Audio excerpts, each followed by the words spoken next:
El abrazo. El canto necesario. Una generación que sueña. Un país que se entrega a la pasión de un deporte. Un color de todos. Estas son imágenes, situaciones, escenas que ya se hacen cotidianas. Es el retrato de un momento, un instante que nos descubre el final y el comienzo de una historia.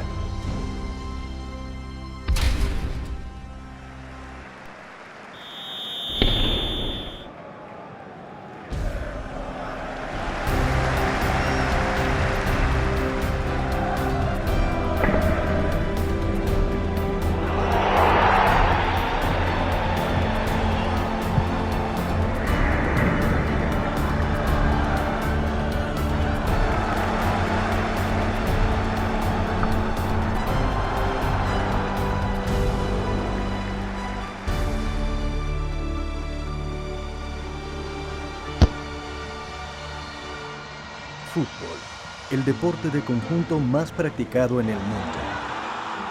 Un juego capaz de paralizar ciudades, países, continentes. Un idioma que no necesita traducción. Cada quien lo habla sin temor a ser corregido. Los países expresan cómo juegan. Y al jugar están diciendo somos así. Es la disciplina en la cual todos somos iguales. Envuelve lo que es el sentido de pertenencia, orgullo, alegría. Es emoción pura. Y cuando hay emoción pura es esencia natural del hombre. Es como la vida misma, donde uno ríe, sufre, disfruta, alcanza el éxito, sufre derrota. Yo no creo que pueda haber una comprensión de la sociedad moderna si tú no metes en el saco de las cosas que tienen que investigar el deporte. Y dentro del deporte, mayoritariamente el fútbol. El encuentro del venezolano con el fútbol se remonta a finales del siglo XIX y se conoce gracias a la historia oral. Se habla de una partida, una caimanera realizada el Día de la Virgen del Carmen, en la población de El Callao, en el estado Bolívar, en la que participaron ingleses, trinitarios y venezolanos que trabajaban en la extracción de oro y caucho. Seguramente el nuevo deporte se debió practicar en otros lugares del país. Pero extrañamente transcurren 26 años sin que se vuelva a hablar en voz alta de fútbol en Venezuela.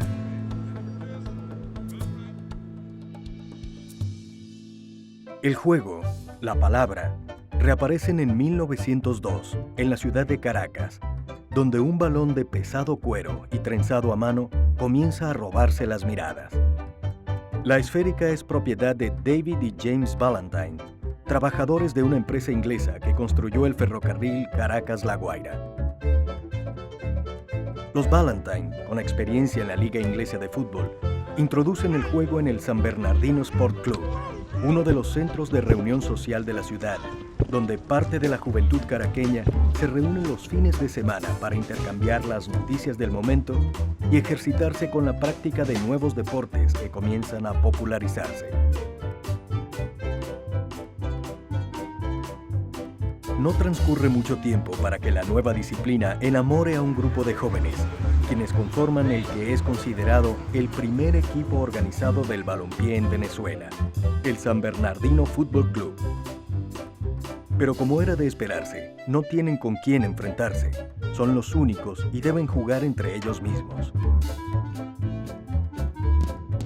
Era muy fácil reconocer a un futbolista en la época. Se vestían de shorts, medias largas y usaban unos extraños zapatos de duro cuero con garras en la suela. Los tacos eran de cuero y los clavaba. Pero a la larga, de tanto pisar y sobre todo si caminaba con ellos en terreno duro, tarde o temprano, cuando iban poniendo, se pasaban la puya de los clavitos.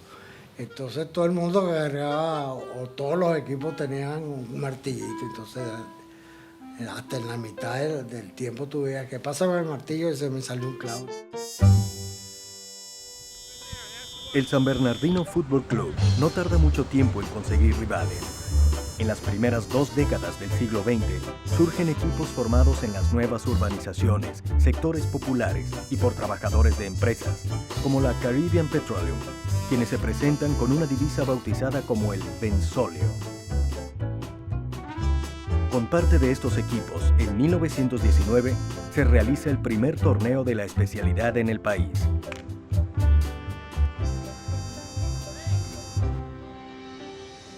La evolución del fútbol y otros deportes es lenta. La nación es una especie de gran hacienda, gobernada desde 1908 por Juan Vicente Gómez. La palabra progreso está extraviada o tras las rejas de una cárcel.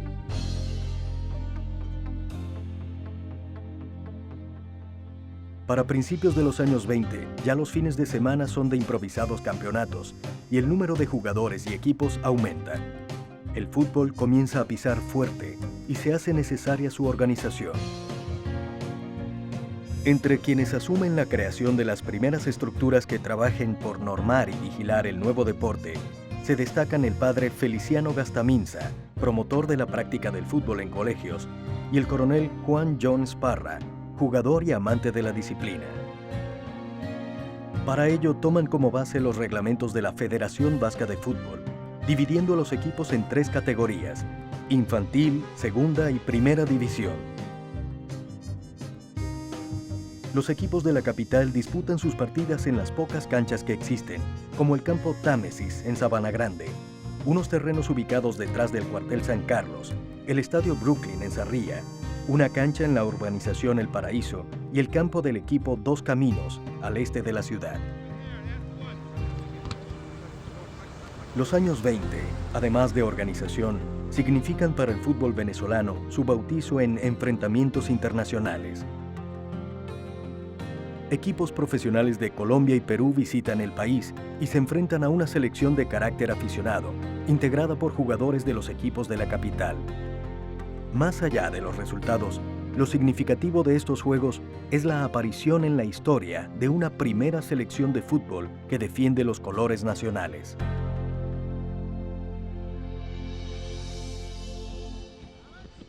Son muchas las huellas dejadas en los campos y terrenos utilizados para la práctica del deporte en los años 20. Una de ellas no se ha borrado con el pasar del tiempo. Se trata de un fútbol de profundos valores que se gesta a un lado de las aulas de clases y cuya influencia en el balompié venezolano es determinante. Se le bautiza como fútbol de colegios y nace con la fundación de centros educativos religiosos en la capital y la provincia. Desde 1912 se tienen referencias de que en la ciudad de Barquisimeto, sacerdotes del Colegio La Salle promovían la práctica del nuevo deporte. En principio, la disciplina se juega internamente entre los alumnos, hasta que se incorpora de manera progresiva a las ligas y torneos del momento. Por un periodo de más de 40 años, 3 de estos equipos, el Loyola, el Dos Caminos y La Salle, enamoraron con su juego y rivalidades a los aficionados. Los cantos, las barras aupando a los jugadores y las madrinas disputándose las coronas de belleza eran rituales esperados los fines de semana. Iban las mamás, iban los muchachos, iban los familiares. Era una vivencia de mucha alegría, de mucha satisfacción y también de pena cuando se perdía y demás, ¿no? Los Caminos era como una especie de clásico, ¿no? Habían cánticos en las tribunas, las muchachas del Loyola formaban un coro, los del Dos Caminos otros coros, pero todo muy de forma amigable. Era una cosa fenomenal, una cosa que habían colas, bueno, eso se llenaba. Al igual que en Caracas, ciudades y pueblos del interior del país se ven influenciados por este balompié gestado en los colegios. En Mérida, las mañanas de domingo son para visitar los templos y con la misma religiosidad jugar al fútbol. Esta tradición se impone a partir de 1927 con la fundación por parte de sacerdotes jesuitas del Colegio San José de Mérida. No pasa mucho tiempo para que el deporte se juegue en otras instituciones de la región, como la Universidad de los Andes, y comience a recorrer los caminos del occidente del país, conquistando con su magia a jugadores de Lara, Zulia, Táchira y Falcón. Finalizan los años 20 y las ideas de libertad y democracia se escuchan en las calles. Algunos jugadores del equipo Vensolio se involucran en revueltas y protestas contra la dictadura gomecista. Lamentablemente, comparten el mismo destino de muchos jóvenes en la época. El Vensolio, equipo pionero del balompié criollo, desaparece, pero deja sembradas raíces que dan origen a una de las divisas de mayor arraigo en el fútbol venezolano, el Unión Sport Club.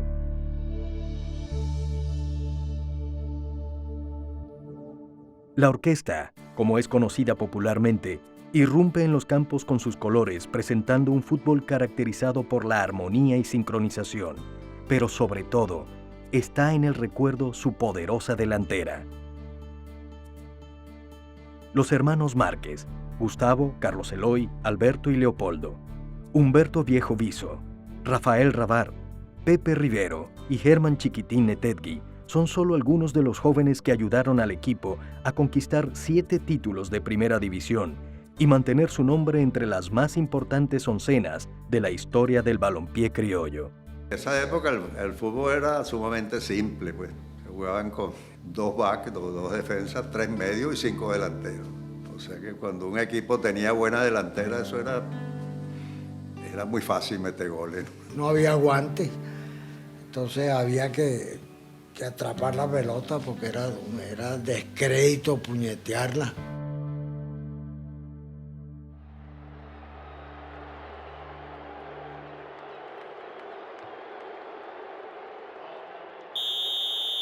Amanece 1930 y el fútbol celebra su primera Copa Mundial en Uruguay. Participan 3 equipos europeos, 9 de Sudamérica y los Estados Unidos. Luego de 17 días de competencia, el equipo anfitrión vence a Argentina en el partido final, convirtiéndose en el campeón mundial de la especialidad. Este evento, que comienza a realizarse cada 4 años a partir de 1930, es ahora la meta de países y selecciones en todo el planeta. Venezuela no es la excepción, y los jugadores comienzan a soñar con ser parte de esta fiesta. Pero para lograr este objetivo es necesario que el fútbol venezolano adquiera, entre otras cosas, experiencia internacional. Mientras llega la ocasión, el balompié de la capital muda sus pasiones al Estadio Nacional de El Paraíso, un moderno escenario construido por el Estado.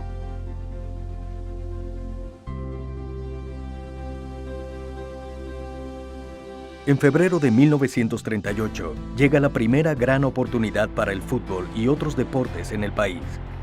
En la ciudad de Panamá se realizan los 4º Juegos Centroamericanos y del Caribe, y Venezuela es invitada a participar. 77 atletas, incluyendo 19 jugadores de fútbol, hacen su debut en Juegos Internacionales. El resultado de esta incursión es la cosecha de 11 medallas.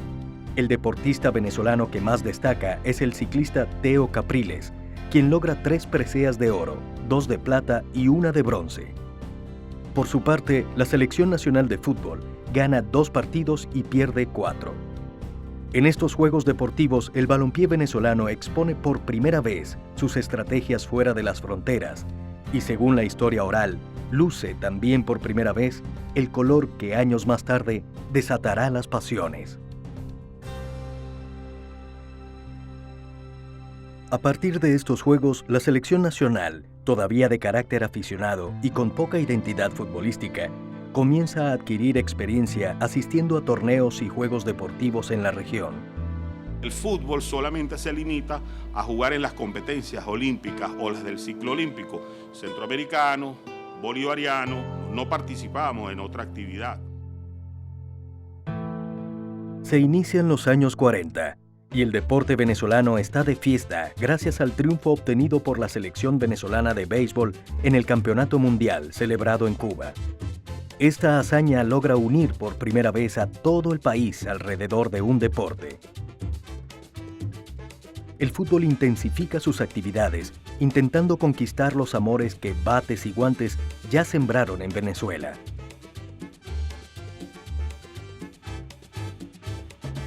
La selección nacional continúa con su participación en eventos internacionales y las divisas del momento tratan de animar con más fuerza los torneos, logrando incluso despertar la curiosidad del presidente Isaías Medina, quien asiste a una final entre las oncenas del Loyola y el Dos Caminos en septiembre de 1945. Para la fecha y por la falta de canchas, los equipos del campeonato comparten el estadio de béisbol de San Agustín para realizar sus torneos. Cuando le tocaba el fútbol, el montículo del pitcher lo quitaban y después cuando se terminaba la temporada de fútbol, ellos volvían a construir su montículo. Finalizando la década, el Estado venezolano crea el Instituto Nacional de Deportes, un organismo concebido para apoyar el crecimiento y desarrollo de las distintas especialidades y disciplinas que se practican en el país. Dirigentes del balompié presentan ante el nuevo organismo la Federación Venezolana de Fútbol, marcando los nuevos caminos para la disciplina. Los años 50 significan un espacio en el tiempo donde se aprecian evolución y modernización del fútbol en el país. Los cambios se inician con el reconocimiento por parte de la Federación de las asociaciones que existen en el interior del país. El balompié de la provincia, por tantos años ignorado, tiene ahora la oportunidad de incorporarse a la historia. En 1951 se organizan los terceros Juegos Bolivarianos y la Selección Nacional de Fútbol participa en el evento. En el recién inaugurado Estadio Olímpico de Caracas se disputan parte de los Juegos y el fútbol sorprende al ser uno de los deportes con más asistencia. La selección logra llegar a la final con Colombia y obtiene la medalla de plata ante 30.000 aficionados. Un año más tarde, en este estadio, ocurre uno de los eventos más recordados en la historia del fútbol nacional. Los equipos Loyola y La Salle se disputan el campeonato en una serie de 3 partidos, acaparando la atención de miles de fanáticos. Al concluir la serie, los equipos siguen empatados en puntos y se decide realizar un cuarto y definitivo juego. 90 minutos después, ante 30.000 aficionados, el equipo La Salle logra finalmente coronarse campeón. Para 1952, el Olímpico de Caracas ya es el estadio más importante de Venezuela, pero por una travesura del régimen, se convierte por 4 años consecutivos en sede del torneo Pequeña Copa del Mundo. Procedente de la capital de España y con breves escalas en Canarias y San Juan de Puerto Rico, llega a Maiquetía el Douglas DC-8 Jet de Iberia, líneas aéreas de España con el equipo de fútbol Real Madrid, pentecampeón de Europa y campeón del mundo de fútbol profesional, que viene a competir en la Serie Internacional Pequeña Copa del Mundo. Con todas sus estrellas, equipos como River Plate de Argentina, Millonarios de Colombia, Rapid de Viena, Corinthians, São Paulo y Vasco da Gama de Brasil, Benfica y Porto de Portugal, la Roma de Italia y el Barcelona, Valencia y Real Madrid de España deleitan a los aficionados, sembrando en Venezuela un fútbol de espectáculo. Estos equipos sirven de catalizadores al balompié nacional. Oncenas criollas y una selección de jugadores de la capital enfrentan las estrategias y técnicas del fútbol europeo y suramericano. Un hecho curioso sucede en estos encuentros y es la aparición de un nuevo protagonista. Ahí fue que se estrenó la pelota plástica. Ese balón, tú le das con efecto por un lado y curvea muchísimo. Y puede curvear así o así o así.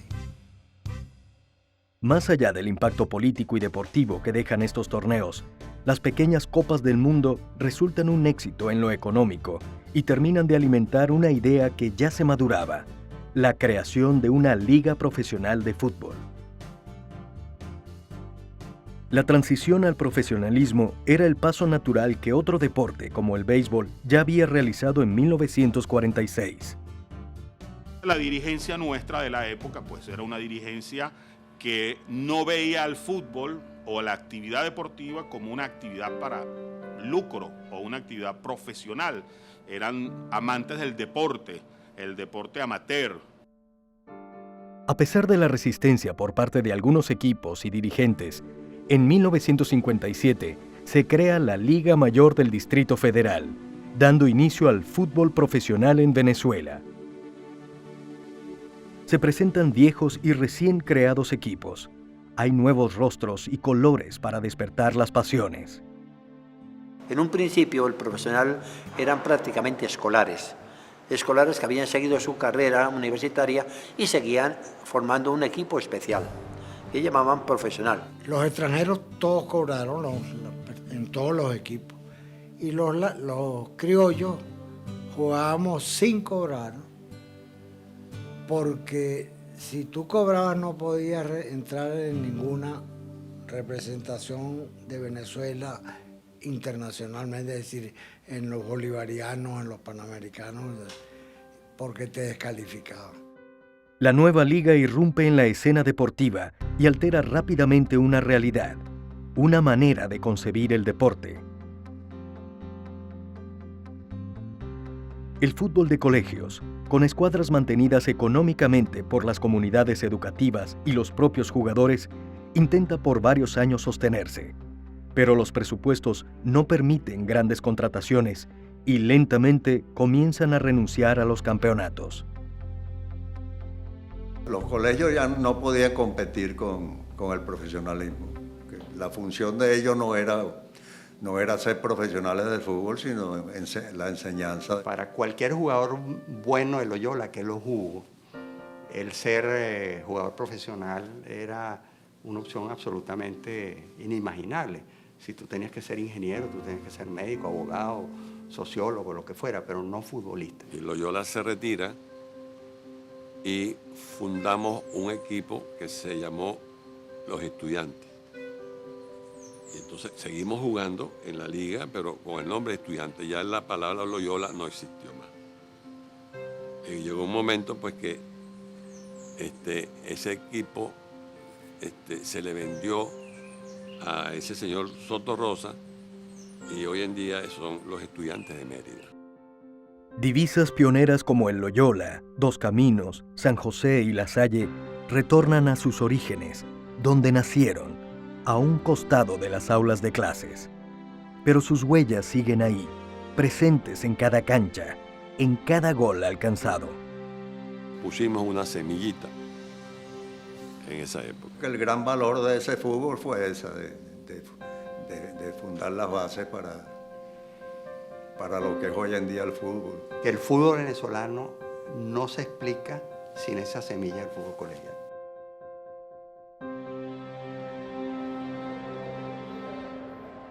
Los espacios cedidos comienzan a ser ocupados por nuevos equipos que poco a poco levantan el entusiasmo en los aficionados. El fútbol profesional exige ofrecer un espectáculo que ayude a llenar las tribunas y poder cumplir con los compromisos económicos establecidos con los jugadores. Exige, como en una obra teatral, que los protagonistas principales tengan trayectoria y una hoja de vida lo suficientemente atractiva para motivar a un público. Los nuevos equipos se forman en su mayoría con la contratación de jugadores provenientes de Europa y Sudamérica, y unos pocos talentos de los equipos de colegios que ven en el fútbol profesional una forma de vida. Los mecenas del balompié criollo son ahora trabajadores y pequeños empresarios llegados en las oleadas migratorias que se inician en los años 40, producto de la guerra en Europa. No eran clubes que nacieron con ánimo de pertenencia a la comunidad, simplemente como ánimo de entretenimiento a un sector que quería verse representado allí, no le importaba con quién. No es una coincidencia que en sus franelas estén rotulados nombres como Deportivo Portugués, Deportivo Galicia, Deportivo Italia, Unión Deportiva Canarias, Cada uno busca encender las pasiones de miles de inmigrantes y sus descendientes que añoran ver el deporte de sus tierras de origen. Con estos equipos y otras oncenas que se suman al balompié profesional venezolano, se inicia el llamado fútbol de colonias. En 1964 se marca un antes y un después en la historia del fútbol venezolano. A partir de ese año, los jugadores y equipos inician su participación en torneos internacionales de carácter profesional. La Copa Libertadores, la Copa América y las eliminatorias para los mundiales de fútbol son ahora los termómetros que miden el crecimiento del balompié venezolano. Un año más tarde, la Selección Nacional de Mayores debuta contra el equipo peruano en el Estadio Nacional de Lima ante 40.000 asistentes en su primera eliminatoria mundialista. Felipe Mirabal, David el Indio Mota, José Luis Zarzalejo, Freddy Eli, Octavio de Suze, Antonio Ravelo, Argenis Tortolero, José Ravelo, Luis Pineda, Rafael Rafa Santana y Luis Mendoza, Mendocita, vestidos de vino tinto, reviven el deseo que comenzó décadas atrás de ser parte de la fiesta mundial del fútbol. 14 días después, en el Estadio Olímpico, con 20.000 aficionados en las tribunas, se enfrentan a Uruguay. Venezuela marca su primer gol en eliminatorias gracias a un tanto que sale de los botines de Argenis Tortolero.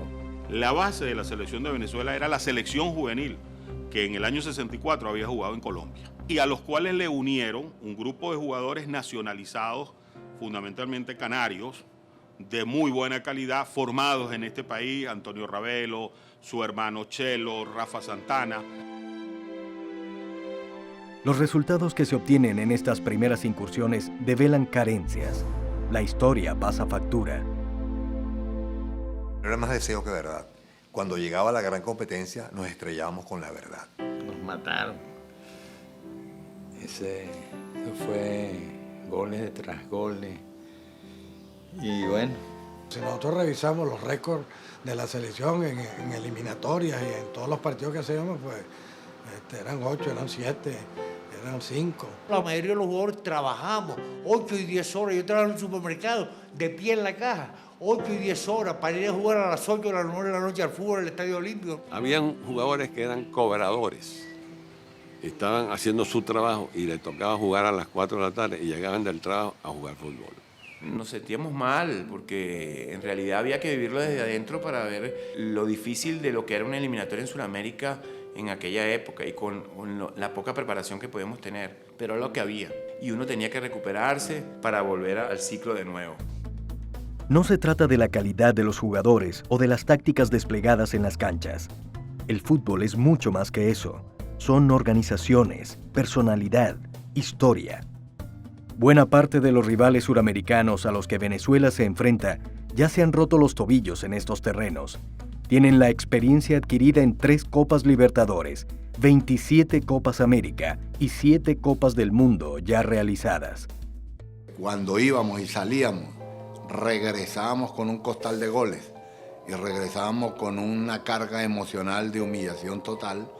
Pues era más que válido la excusa o los argumentos de que el fútbol en Venezuela era simplemente una especie rara. Yo salía a ganar el partido y trabajábamos en la semana para buscar ese partido. Pero bueno, las condiciones no las teníamos, no éramos una selección, no teníamos estructura. Entonces, sin estructura no podías pelear contra las potencias. Entonces era una pelea injusta donde nosotros éramos más por emoción que por realmente lo que el fútbol en sí, pues. Era como remar contra la corriente. Siempre llegamos tarde, ¿no? Ahora estamos comenzando a entender que es así, con la posibilidad del mundial y todo eso, ¿no? Pero fuimos rebeldes, fuimos conscientes de que esto tenía que tener un cambio en algún momento. No nos resistíamos a comprender y aceptar que en Venezuela no tuviésemos una evolución en el fútbol. Desde su origen en 1957, y por 25 años, el fútbol de colonias es el que establece el tipo de balompié que se juega en Venezuela. Los equipos, con mayoría de jugadores de origen brasilero, argentino y uruguayo, dejan en las canchas esquemas y formas de interpretar el juego que van alimentando la personalidad del fútbol nacional. Con el objetivo de presentar espectáculo para llenar las tribunas, no se escatiman esfuerzos por contratar figuras de relieve.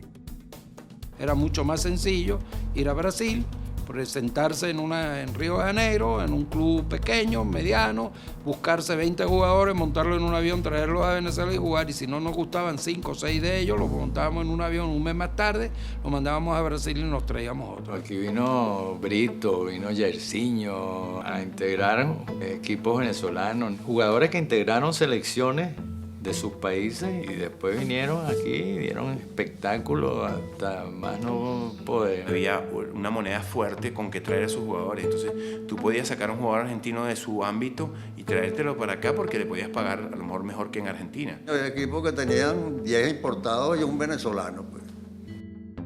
Esta característica que acompaña al fútbol venezolano en este periodo es determinante en la formación del jugador criollo.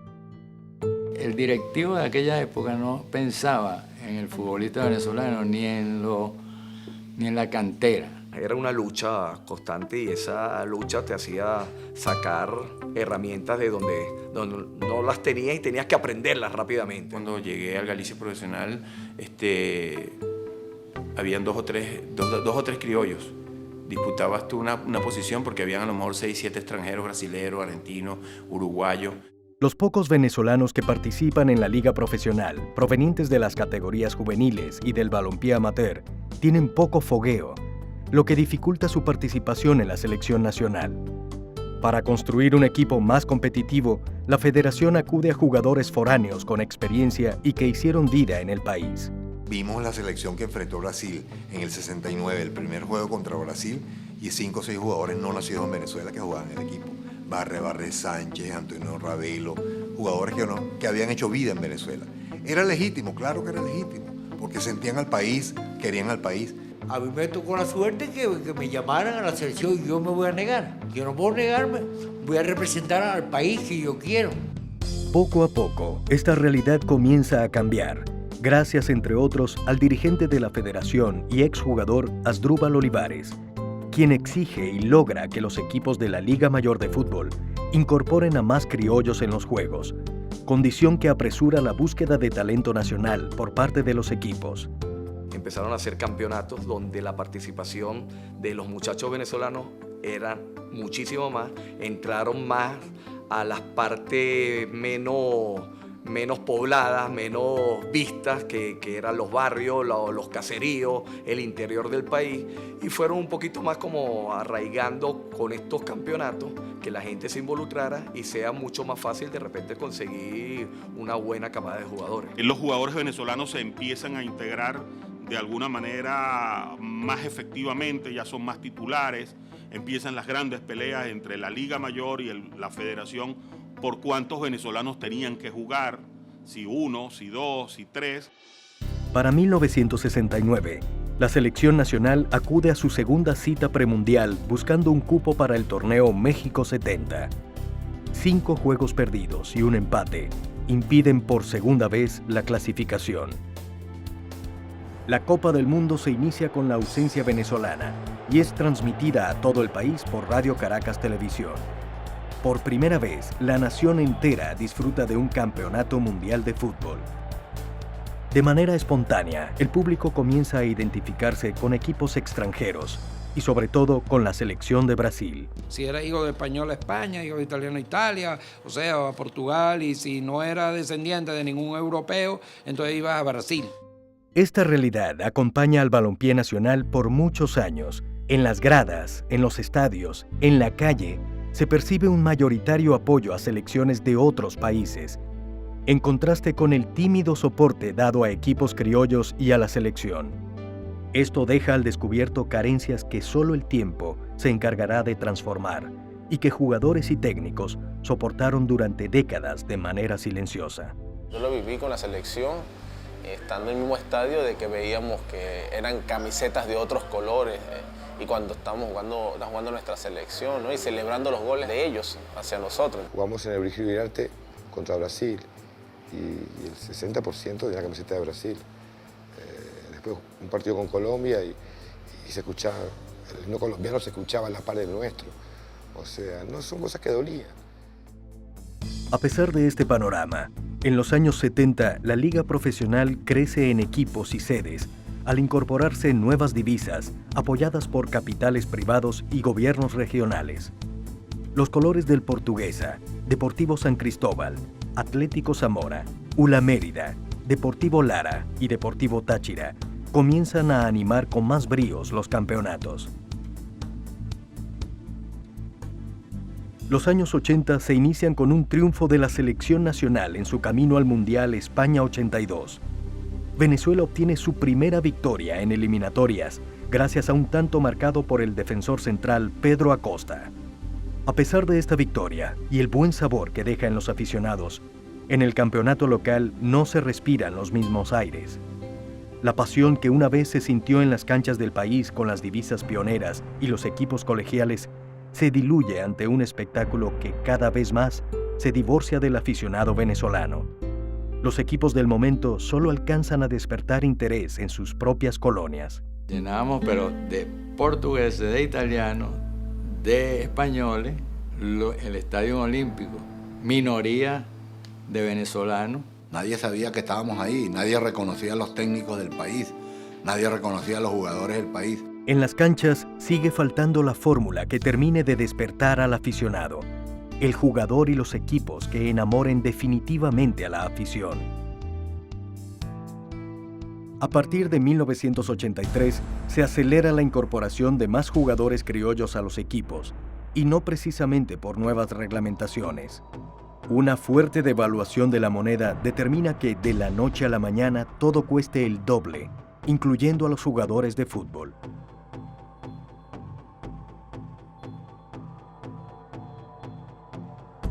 Una especie de tormenta se cierne sobre la liga profesional. Es imposible mantener los grandes nombres y los salarios en moneda extranjera. Se hace necesario replantear los objetivos. Obligó al dirigente, obligó al técnico, obligó a los mismos jugadores de fútbol venezolanos como a reinventarse, a refundamentarse. El espectáculo cambia. Jugadores importados deciden retornar a sus países o tomar nuevos rumbos, y el talento venezolano hace suyo el protagonismo del juego. El fútbol como tal de las colonias desapareció, pero quedó esa semilla sembrada de que sí se podía algún día llegar, y lo estamos viendo hoy. Sobre todo porque el jugador venezolano, por pocos que había, Luis Mendoza Mendocita, uno por decir un ejemplo, era un jugador que demostró grandes condiciones técnicas. En poco tiempo, los aficionados al fútbol comienzan a apreciar las habilidades de los jugadores criollos formados por los equipos y que esperaban las oportunidades. El jugador venezolano es uno de los más técnicos de América del Sur, superado por Brasil, Argentina y tal vez Perú. Ellos tienen en su historia haber desafiado las expectativas una y otra vez. Y eso te da la fortaleza de la adversidad. Mucho más fuerte, más decidido, más determinado, más convencido, que puede hacer cosas que parecen insólitas.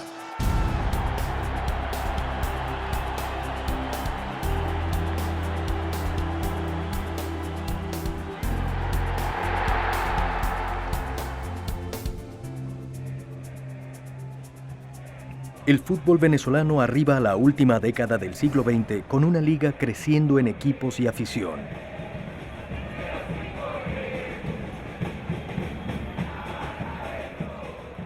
Los estadios reciben a una fanaticada que cada vez más se entusiasma con el espectáculo. Marítimo de Venezuela, Mineros de Guayana, Universidad de los Andes, Caracas Fútbol Club, Minerven, Atlético Zulia y Deportivo Italchacao son los equipos que animan la década. El apoyo a la selección de mayores aumenta y los equipos que participan en las copas internacionales dejan ver evolución. Pero la constancia que necesita el deporte no termina de aparecer. El balompié nacional sigue siendo impredecible. Por un lado obtiene la medalla de oro de los Juegos Centroamericanos y del Caribe, celebrados en Maracaibo en 1998. Y un año después, finaliza último, con 3 partidos perdidos y 13 goles en contra en la Copa América celebrada en Paraguay. El fútbol venezolano es rarísimo. Unas veces nos expresa y otras veces no. Sigue siendo impredecible. Un gran partido hoy, un mal partido mañana. A pesar de no haber escalado posiciones en la última Copa América del siglo XX, en los jugadores y en las estructuras se notan avances que hacen imaginar un mejor futuro. A la selección se incorpora como técnico José Omar Pastoriza, argentino conocedor del fútbol suramericano y mundial. Es un argentino típicamente con credenciales para decirnos, ¿ustedes por qué tienen miedo? ¿Ustedes por qué juegan así? Ustedes pueden. Ustedes son igual, ustedes no son menos jugadores que ninguno. Creer, sentir que es posible lograr los objetivos, que se puede hablar sin complejos ante los rivales, es la nueva personalidad, el nuevo rostro con el cual inicia el fútbol venezolano el siglo XXI. El 28 de junio del año 2000, derrota a Bolivia 4-3 y pone fin a una cadena de 7 reveses consecutivos en las eliminatorias para el Campeonato Mundial Corea-Japón. Pero cuando todo parecía indicar que se había encontrado el rumbo, nuevamente la selección se tropieza con las derrotas. El ciclo de Pastoriza culmina y la federación decide entregar las riendas de la selección nacional al venezolano Richard Páez, uno de los más destacados futbolistas de su generación. Al asumir el compromiso, rápidamente deja conocer sus intenciones. Yo golpeé la mesa en ese día diciéndole, tratando de dar un golpe a la historia. Decía, hoy le ganamos a Argentina. Los tipos me miraron, los jugadores me decían, profe, usted se comió el doble lumpia. Nos habló de que nosotros éramos los mejores. Y eso era que te motivaba, ¿no?, a salir a la cancha. Sabíamos que en cada de nosotros había un talento y eso él lo veía y nos lo transmitía. El estilo de juego que nos propuso él y que nos vendió a los jugadores, creo que con eso nos enamoró y todos entramos en una idea clara de seguir ese camino. Los equipos suramericanos comienzan a saborear la nueva cosecha cultivada en tierras caribeñas. Venezuela ya no hace presencia en los torneos, ahora los compite y las victorias tan esperadas comienzan a ser realidad. Fue un proceso de convicción que se fue dando poco a poco y que los jugadores llegaron a su punto máximo en el momento actual, cuando no le temen a nadie, cuando si pierden es porque el otro fue mejor, pero no porque no lo intentaron. Hasta el año 2000, la selección había ganado solo 2 partidos de premundial en 40 años de competencias y ganaba un partido cada 20 años. Le ganamos a la que le teníamos que ganar, a la Venezuela del temor.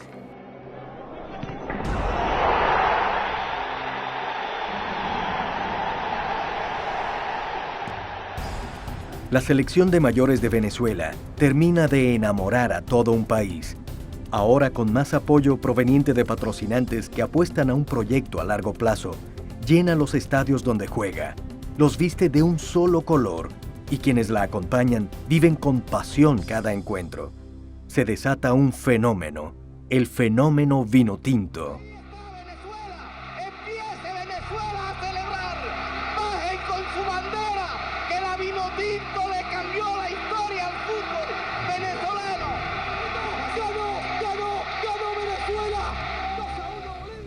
El fenómeno Vinotinto tiene que ver con que transmite una esperanza de que aún en situaciones muy adversas, el país tiene la posibilidad de ser competitivo y ser un país en crecimiento. Una de las cosas que me manifestaba nuestra dirigencia era la forma de cambiarle el color, de ponerle otro tono, de buscar cómo variar entre el amarillo, azul y rojo, de buscar algo con sentido tricolor.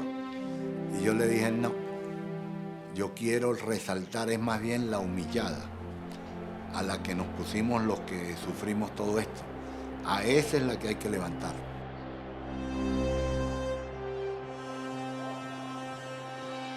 Los resultados considerados históricos apenas comienzan.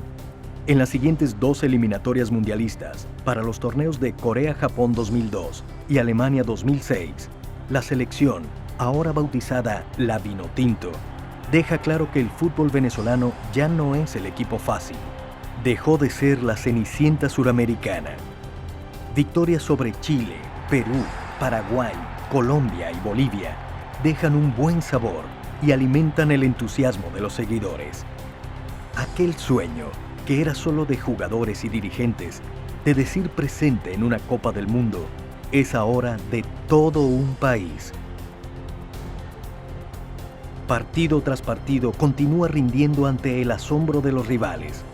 Los triunfos conquistados sobre la oncena uruguaya en Maracaibo y en Montevideo, este último considerado un acontecimiento deportivo mundial, borran definitivamente las dudas sobre el crecimiento del fútbol en Venezuela. Ese triunfo que quedó marcado en la historia, el centenariazo donde ganamos a Uruguay, una gran selección, y allá en su casa, ¿verdad? Que eso nunca se va a olvidar, no solamente a nosotros, sino a todo el país venezolano que nos estaba viviendo en ese momento.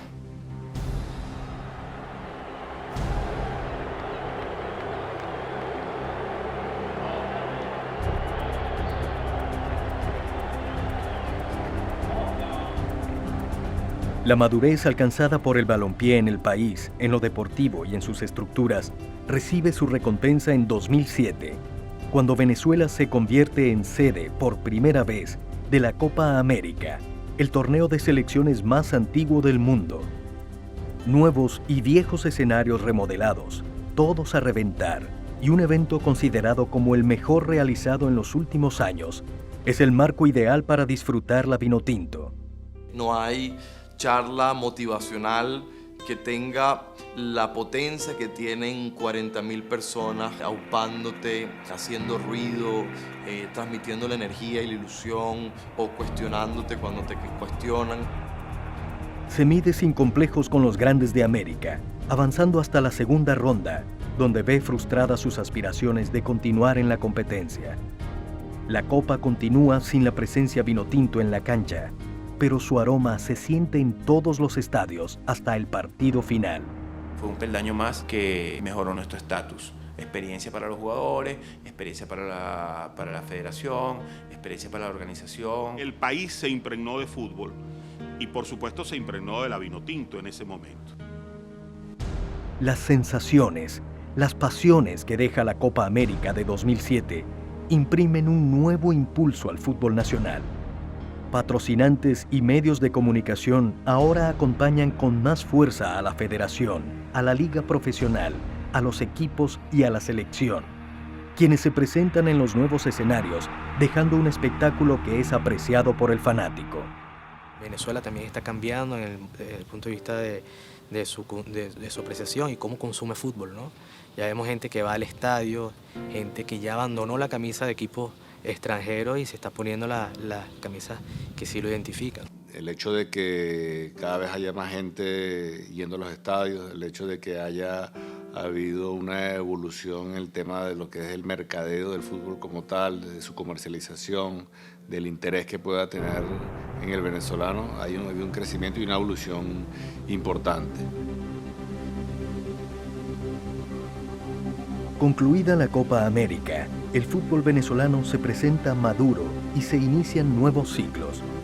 Después de 7 años, Richard Páez deja la selección nacional y la Federación Venezolana de Fútbol designa a César Farías, otro venezolano, para enfrentar los nuevos retos. Nosotros nos montamos en un plan que era tratar de jugar la mayor cantidad de partidos los primeros años. Eso sucedió con una generación mundialista, después con una generación intermedia que pudimos sacarle mucho provecho porque la gran mayoría estaba en Venezuela y ahí entonces fuimos compaginando y confluyendo muchas cosas que permitieron empezar a jugar en un alto nivel. La cantera, la granja, donde se forman los futuros ídolos, sorprende al mundo del fútbol, reafirmando las nuevas verdades del balompié venezolano. En 2009, la selección sub-20 clasifica por primera vez para participar en el Campeonato Mundial de la categoría, llevando al fútbol venezolano hasta peldaños nunca imaginados. Por su parte, la selección de mayores, la Vinotinto, con una nueva historia sobre sus hombros, participa en las eliminatorias para el Mundial Sudáfrica 2010, llegando a rozar la clasificación. La decepción que causa el no poder alcanzar los puntos necesarios para asistir al Mundial dura poco. Una Vinotinto sin complejos y poniendo en la cancha las nuevas estrategias y lo aprendido en años, arriba a la Copa América Argentina 2011 para escribir su nombre por primera vez entre los 4 mejores equipos de Sudamérica. Venezuela, a decir cuarto, a lo mejor no suena tanto, es que fuimos semifinalistas y perdimos en penalti pegándole 3 travesaños a Paraguay.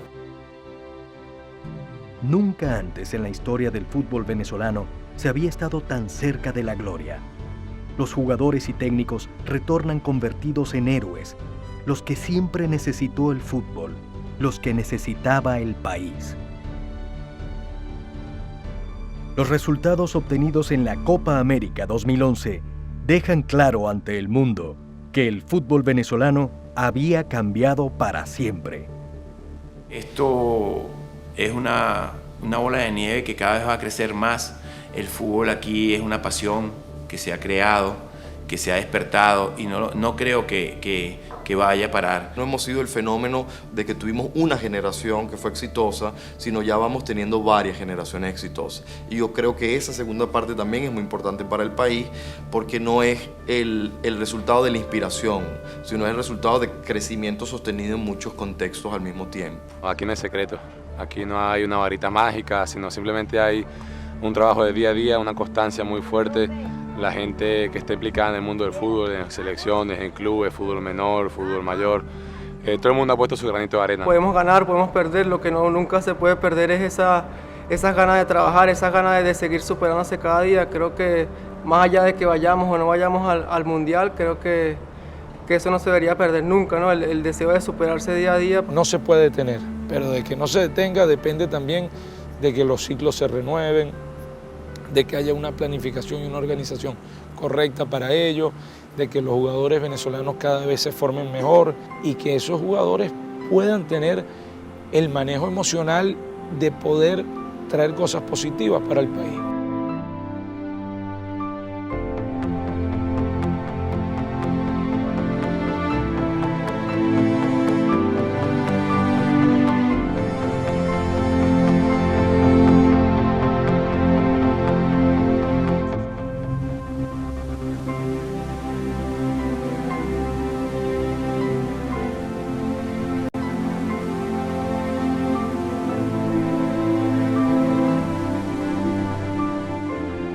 Hoy vemos cuánto hemos crecido. Este deporte, que una vez habló otro idioma, ahora es nuestro. Se expresa como somos, le dimos identidad y lo pintamos de un solo color. La Vinotinto es Venezuela, la Vinotinto es un trabajo de equipo, la Vinotinto es el sentimiento de un pueblo, es un símbolo patrio moderno. Entonces nosotros debemos dejar el alma por ella y por nuestros compatriotas. El presente invita a seguir escribiendo cada vez que rueda el balón. Siempre será el final y el comienzo de una historia que tenemos el privilegio de vivir.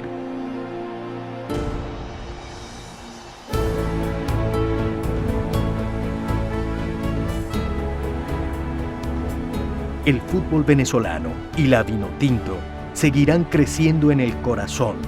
Seguirán alimentando la pasión y los sueños. Sueños que ahora no tienen límites.